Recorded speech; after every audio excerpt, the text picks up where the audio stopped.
ತುಂಬ ಗೊಂದಲಕ್ಕೊಳಗಾದ ಯಾರೋ ಒಬ್ಬ ಅಪರಿಚಿತರಿಗೆ ನಿನ್ನ ಮಾತಿನಿಂದ ಸ್ವಲ್ಪವಾದರೂ ಸಮಾಧಾನವಾಯ್ತಾ?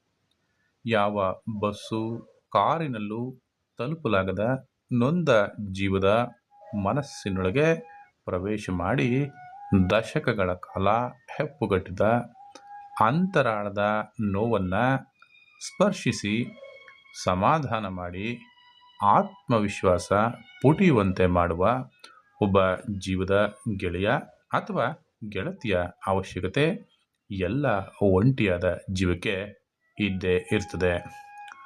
ನೊಂದವರು ಸಾಂತ್ವನಗೊಂಡು ಹರಸಿದ ಆಶೀರ್ವಾದದ ಬೆಲೆಯೇ ಬೇರೆ. ಇನ್ಫ್ಯಾಕ್ಟ್ ಅದು ಎಂದಿಗೂ ಬೆಲೆ ಕಟ್ಟಲಾಗದ್ದು.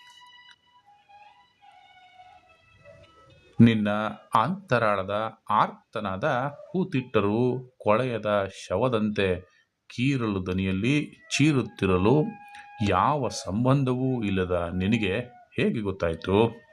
ಏನೆಂದು ಹೆಸರಿಡಲಿ ಈ ಸುಂದರ ಅನುಭವಕ್ಕೆ? ನಲ್ಲ ಎನ್ನಲೇ, ಇನಿಯ ಎನ್ನಲೇ, ಜೀವದ ಗೆಳೆಯ ಎನ್ನಲೇ? ತಿರುಗಿ ನೋಡಿದರೆ ಮಿಂಚಂತೆ ಮಾಯ, ಯಾಕೋ ಮನಸ್ಸು ಎಂದಿಗೂ ಆರದ ಗಾಯ.